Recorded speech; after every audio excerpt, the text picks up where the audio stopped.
Hello mga idol, magandang araw sa inyong lahat. Sa araw nga ito mga idol ay magluluto tayo ng tinulang native na manok. May sibuyas sa bawang na may halong sayote. Mga idol, magandang araw sa inyong lahat. At saka dito idol ay nagpainit na ako ng kawali na may oil. Para ay maigisa natin yung bawang at saka sibuyas mga idol. At saka dito dinagdagan ko na ng konting oil mga idol para hindi masyado oily yung ating tinola kasi mataba naman yung manok na itinola natin mga idol. Yan, painit na tayo dyan mga idol. Magandang araw pala sa inyo mga idol. Maraming salamat sa panonood sa aking mga video, kahit mga simpleng video lang. Yan mga idol, shout out sa inyong lahat. Idol, igisa na natin itong bawang. Ipa-golden brown lang natin mga idol. Saka natin isunod tong sibuyas. At saka dyan idol, ay pag native na manok, hindi na ako gumagamit ng luya mga idol. Bawang at saka sibuyas lang. Kasi pag native, malasa na yan. Maliban na pag mga 45 days, kailangan natin gamitan ng luya. Idol, mikos-mikos na natin mga idol. Yan na idol, okay na yan idol. Ilagyan natin tong sibuyas. Ilagyan natin sibuyas mga idol. Yan, halo-haloin na natin hanggang sa mag-golden brown din yung sibuyas para mabango mga idol. Kinuha ko na yung manok yan idol. Yan na, ilalagay na natin yan. Tsaka para mag-isa natin. Yan, malambot na yan idol kasi 4 months old pa lang yan. Ano yan, shamu. Subukan ko mag-ulam ng shamu kung pareho lang ba ng lasa ng native na manok. Mahina pa naman kasi yung bintahan niyan mga idol. Barat pa masyado. Kaya katay muna tayo para hindi tayo malugi. Pag puro binta, lugi tayo mga idol kasi mura lang. Bibinta mo ng di lugi ka sa patuka. Patuka pa naman yun na idol, halos magkapantay na sa bigas. Idol, lagay na natin. Tsaka i-mix lang natin mga idol. Ihalo-halo lang natin para yung amoy ng mga rekado magkapit sa ating karne. Magkapit lang sa karne ng manok. Yan idol ay alam ko naman na paborito ng karamihan to. Lalo't native. Kaya mga idol, ano kayang ulam niyo ngayon? Mga idol. Kaya taob na naman tong kanin natin mga idol. Pasensya na mga idol, ngayon na ako ulit nakapag-video. Kasi minsan busy tayo. Ayan, maglagay tayo ng paminta idol. Pamintang durog kasi walang buo mga idol. Ayan, lagay tayo ng 3 peraso para kumapit talaga yung maanghang-anghang siya. Saka mapawala din sa langsa yan mga idol. Kasi sabi ng iba kasi mga idol, pag bata pa na yung manok, malangsa daw konti yan. Pero may paraan naman para tanggalin yung langsa. Lagyan mo na ng asin idol, saka mo lang ng kaway mo yung karne para matanggal yung parang sipon, parang laway. Yan kasi yung malangsa mga idol. Yung pamamaraan namin, inaano namin ng asin, hindi asin, yung tanglad mga idol. Yan idol, naglagay na tayo ng pangpalasa dyan. Nam-nam, yan talagang ginagamit ko idol pag nagluluto ako kasi balance talaga yung lasa. Yan mga idol. Tsaka maglagay na tayo ng konting asin mga idol. Mag-adjust na tayo mamaya mga idol. Pag mahirap kasi pag sobrang daming asin na ginagisa pa lang natin kasi hindi matagal maglambot yung karne. Mga idol yan, magdagdag na tayo mamaya.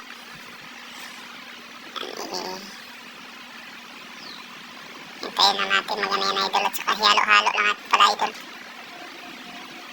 Yan, halo-halo lang natin mga idol. Lagay tayo na ano kasi mainit.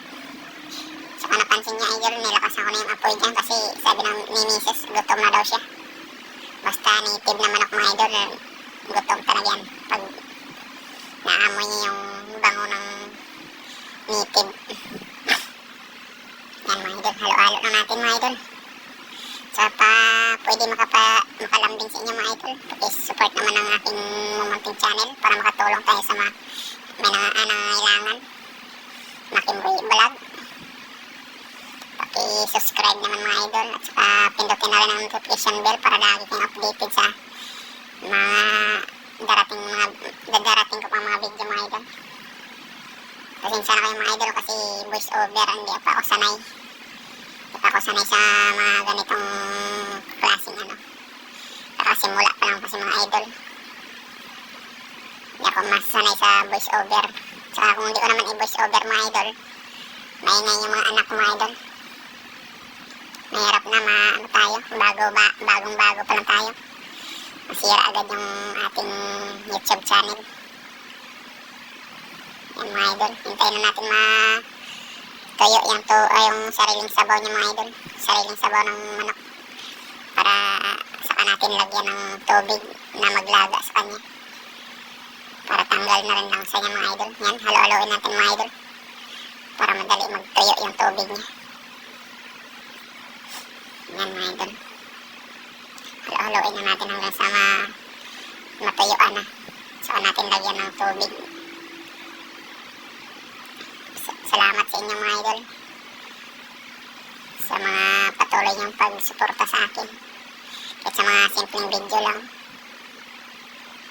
Para makatulong tayo sa pamilya idol at sa mga taong nangangailangan sa atin. Kahit konti lang. Depende sa natin kung swertihin tayo di. Malaki-laki yung itulong natin pero pag hindi pa masyado hindi tayo di.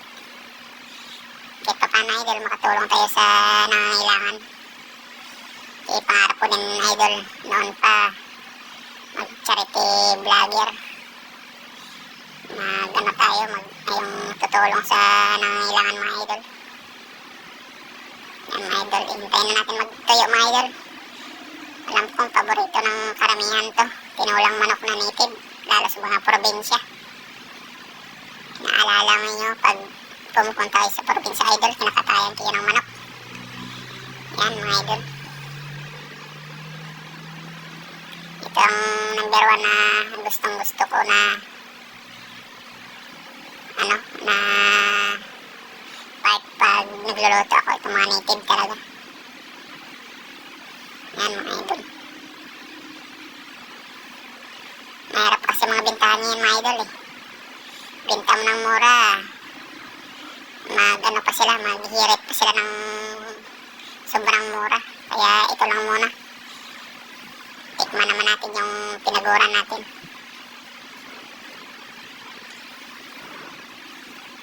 Hindi rin kasi biro mag-alaga ng manok mga idol. At saka ibinta mo ng mura, lugi. Yung pagod at saka yung patuka mo, wala na. Butas na yung bulsa mo mga idol. Mahal pa naman yung mga shamo mga idol. Okay lang mga native, per kilo, okay lang. Ito kasi shamo, mamahalin talagang manok to. Mga idol, mikos-mikos natin ulit para magtuyo na, para malagay na natin ng tubig. Gutom na kasi yung misis ko. Naamoy niya yung bango ng niluluto natin yan mga idol. Lagay na tayo ng tubig. Panglaga lang. Mga idol, kailangan natin damihan kasi magbigay tayo dun sa kabilang sa biyanan ko. Paborito niya din kasi yun mga idol nung native. Tagal na siya nag-request na katayan daw siya ng native ng manok. Bigyan lang daw. Kaya ito na mga idol, lagyan ko ng tanglad na idol para dagdag palasa at saka pabango. Yung tanglad na miruan yan sa tinulang manok na native. Mga idol. Halo-halo halo-haloin natin mga idol. Hintayin natin maglambot yung karne mga idol. Tsaka ilagyan natin yung gulay. Madali na naman yan kasi bata pa. Yan mga idol. Abangan na natin yung paglambot ng karne. Karne ng manok. Sino ba naman di matatakam yan idol? Native ba naman? Yan.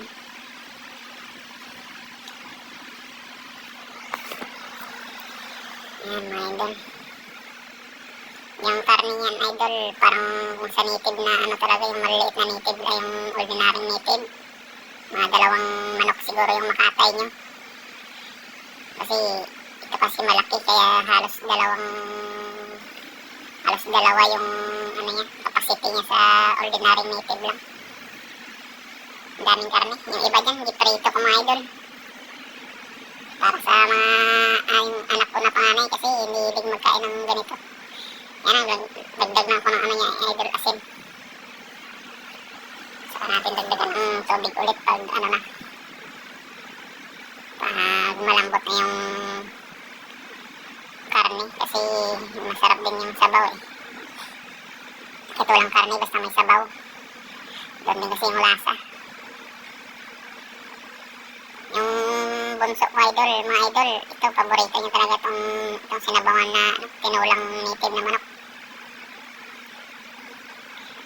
Paborito niya talaga to. Dahil halo-haloin na natin. Hanggang sa maglambot yung ano, karne. Sa akin idol, okay naman sana yan kaso bata pa yan eh.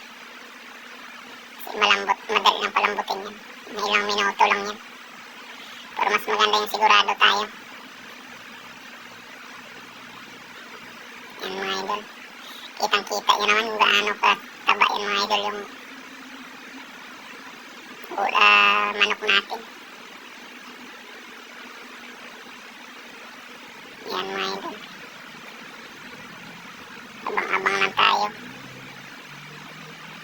Hindi ko na ginakat tong video mga idol kasi pag ganun baba lang kasi kailangan natin magano ng medyo mahaba na video. Kasi halos yung mga video ko short video lang. Ano mga idol. Wala nang edit-edit ang mga idol. Hindi pa ako masyado marunong dito sa mga ganito. Edit-edit. Talagang ano yan. Talagang original talaga yan. Idol. Abang-abang na tayo.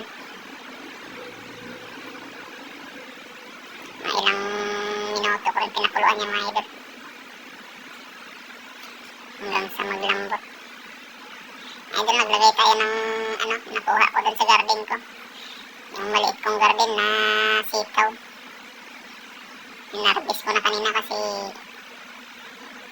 okay na siya. Pwede na siya harbisin. Unang harvest ko pa rin yan sa gulay ko.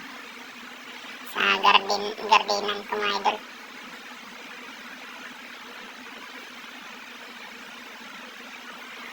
Yan, halo-haloin natin mga idol.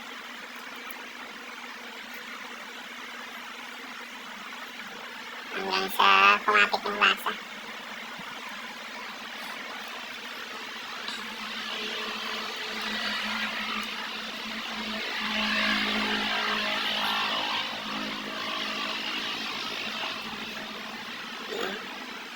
Tikman na natin idol kung okay na yung sabaw niya. Tama lang ba yung sabaw niya mga idol? Yan, okay na idol. Ano yung lasa niya? Tama lang.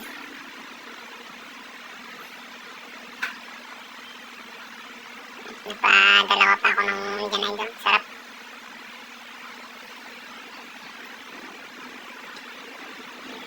Abangan natin maglambot yan. Yung gulay idol, mga idol. Kasi yung karne okay na, malambot na. Hintayin natin yung sitaw na maglambot. Saka yan idol, lagyan natin tong ano, luto na yan, yung sitaw.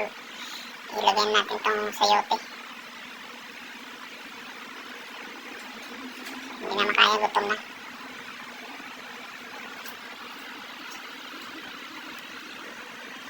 halo-haloin natin mga idol.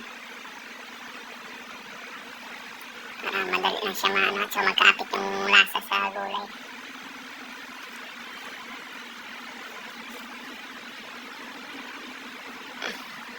Amoy pa lang mga idol.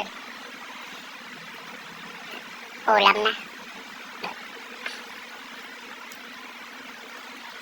Malapit na yun mga idol. Kain na. Ayan, nilagay natin itong 3 sili mga idol. Dagdag na rin ano yan. Lasa pabango.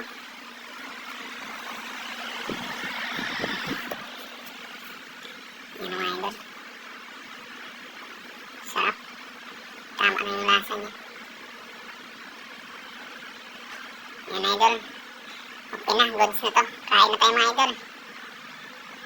Yan, kain po tayo. Hanggang dito lang mga idol. Maraming salamat sa panonood. Walang sawang pagsuporta sa aking video. Salamat mga idol. God bless. I love you.